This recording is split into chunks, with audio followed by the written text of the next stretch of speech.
जिंदाबाद जिंदाबाद जिंदाबाद।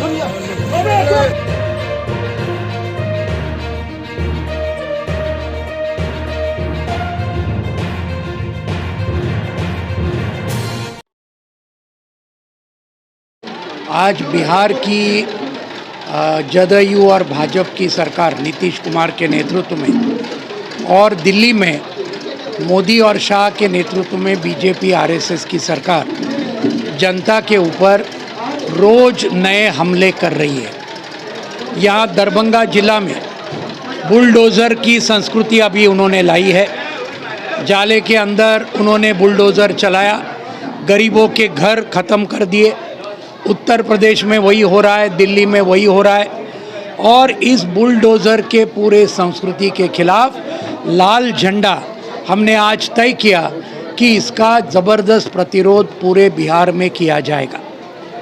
गरीबों के घर आपको ख़त्म करने का कोई अधिकार नहीं दिया और ये बात एकदम गलत है।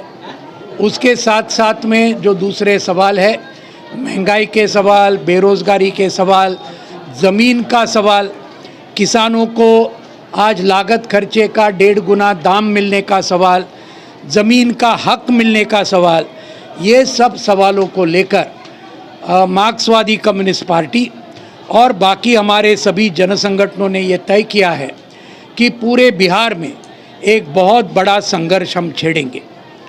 और दूसरी जो बात है, जो तुरंत की बात है, अभी 20 जून को हमारे राज्य सचिव ललन चौधरी जी ने जैसे कल ऐलान किया मोतिहारी में कि वहाँ पर हत्या के आरोप में हमारे जो साथी प्रसाद जी, राजमंगल प्रसाद जी, जो लगभग जीते थे पिपरा विधानसभा क्षेत्र में, लेकिन हेरा फेरी करके उनको वहाँ से वंचित रखा।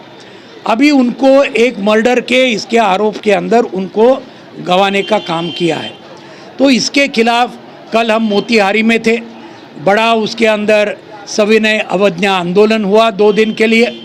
और हमने ये तय किया है राज्य कमेटी ने कि 20 जून को पूरे बिहार में इस मामले के ऊपर इस सरकार के पुतले जलाए जाएंगे पूरे बिहार में। और लाखों की तादाद में कि ऐसे बेकसूर लोगों को अगर आप हत्या करके आरोप में अगर आप इसके अंदर ये कर रहे हैं, ये बिल्कुल एक्सेप्ट नहीं होगा, ये स्वीकृत नहीं होगा, ये पूरा बदलाव होना चाहिए। तो ये सब मामले हैं। और एक आखिरी का मामला जो है सांप्रदायिकता के खिलाफ हमने तय किया है कि पूरे बिहार में एक अभियान चलाया जाएगा, क्योंकि हम ये चाहते हैं सभी धर्मों के, सभी जातियों के जो मेहनतकश लोग हैं वो इकट्ठा आ जाए, अपने रोजी रोटी के सवाल के लिए लड़े। और इनको ये बीजेपी आरएसएस के लोग धर्म के नाम पर, जाति के नाम पर उनके अंदर विभाजन करने का जो काम कर रहे हैं, इसका बहुत कड़ा प्रतिरोध पूरे बिहार में हमारा लाल झंडा करेगा। ये भी एक बहुत बड़ा फैसला हुआ। आखिर में 5 जून को आप सब जानते हैं पटना में एक बहुत बड़ा महागठबंधन का महासम्मेलन हुआ, जिसके अंदर राजद के नेता थे तेजस्वी यादव जी, जिसके अंदर हमारे सीपीआईएम के नेता थे, सीपीआई के थे, सीपीआईएमएल के थे। तो उन्होंने सब ने 7-8 हज़ार का पूरा एक जमाव था। उन्होंने तय किया है कि हम लोग सब साथ में मिलकर ये जदयू और भाजपा के राज्य सरकार के खिलाफ और बीजेपी आरएसएस के केंद्र सरकार के खिलाफ भी बिहार को उठाएंगे, संघर्ष के अंदर लोगों को लाएंगे। तो ये भी बात आगे बढ़ेगी अगले दिनों में।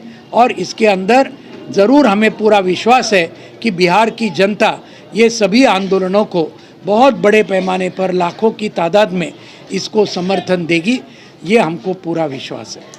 करोड़ों युवाओं को रोजगार देने की बात कह रहे थे केंद्र सरकार, लेकिन अभी प्रधानमंत्री जी ने बयान दिया है कि अगले 1.5 साल के अंदर 10 लाख युवाओं को नौकरी दी जाएगी। क्या कहेंगे? देखो, इससे बड़ा जुमला और एक कोई नहीं हो सकता है।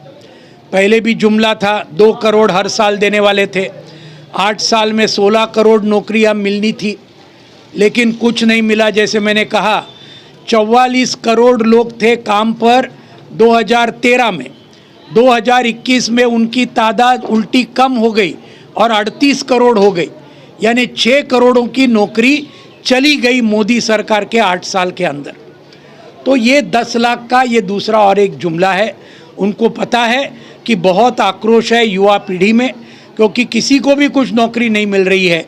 ये सब जुमलेबाज घोषणा करना, और ऐसा उनको लगता है कि ये इससे लोग भूल जाएंगे। ऐसा कुछ होगा नहीं, किसी को भी नौकरी मिलेगी नहीं। ये कई बार उन्होंने ऐसे कई चीज़ बोले जो एक भी लागू नहीं की, एक भी लागू नहीं की। देखिए, किसानों के लिए 2014 में इन्होंने बोला था हम लागत खर्चे के 1.5 गुना दाम देंगे। बीजेपी के चुनाव घोषणा पत्र में ये था ब्लैक एंड वाइट में कि डॉक्टर स्वामीनाथन कमीशन ने कहा वैसे लागत खर्चे का 1.5 गुना दाम देंगे। 8 साल में कभी नहीं दिया, कभी भी नहीं दिया। तो ये सब जुमलेबाजी है, इसके ऊपर कोई भी विश्वास नहीं रखेगा और हमारा ये आंदोलन चलते रहेगा। ये बड़े लोगों को, कुछ लोगों के नाम पर राशन कार्ड का हाँ, संशोधन किया जा रहा है, इसको आप किस नज़र से देखते हैं? देखो, इसके अंदर कोई भी बड़ा आदमी का राशन कार्ड छीना नहीं जाएगा। हमको पूरे देश का अनुभव है। इसके अंदर जो 29 लाख लोग जो राशन कार्ड के बिना मरेंगे, ये सब गरीब होंगे। मैं आपको दावे के साथ कहता हूँ 29 लाख राशन कार्ड किसके रद्द होंगे? गरीबों के रद्द होंगे। एक भी अमीर का राशन कार्ड रद्द नहीं होगा, क्योंकि वो अपना वजन पूरा इस्तेमाल करेगा, लेकिन गरीब के लिए कोई नहीं है। तो ये उनके राशन कार्ड रद्द होंगे। हमने मार्क्सवादी कम्युनिस्ट पार्टी की तरफ से तय किया है कि इस मामले को भी प्राथमिकता देकर किसी का भी राशन कार्ड गलत तरीके से रद्द नहीं होगा। ये भी हमारी एक मुहिम और अभियान हमारा पूरे बिहार में हम चलाएंगे। यह जातीय जनगणना का भी स्वीकृति मिली है, उस पर क्या करेंगे? देखिए, जाति जनगणना होनी चाहिए, ये हमारी मार्क्सवादी कम्युनिस्ट पार्टी की पहले से हमारी भूमिका रही है। लेकिन कौन नहीं तैयार है? मोदी जी की बीजेपी सरकार, उन्होंने स्पष्ट रूप से कहा कि जाति जनगणना होने की कोई ज़रूरत नहीं है, हम उसका विरोध कर रहे। और यहाँ के बीजेपी के लोग भी एक तरफ बोल रहे कि होना चाहिए, लेकिन फिर मोदी जी को क्यों नहीं बोलते आप? है ना, यहाँ पे आवाज़ उठाते हैं, लेकिन आपके प्रधानमंत्री को जाके बोलने की आपके पास हिम्मत नहीं है। तो हमारा ये कहना है जाति की जनगणना होनी चाहिए। ओबीसी कितने हैं, कौन है, इसका ज़रूर जांच होना चाहिए। ये हम पहले से मांग कर रहे हैं और वो बिल्कुल होना चाहिए। ये उसके लिए हम लड़ेंगे। ये भूमि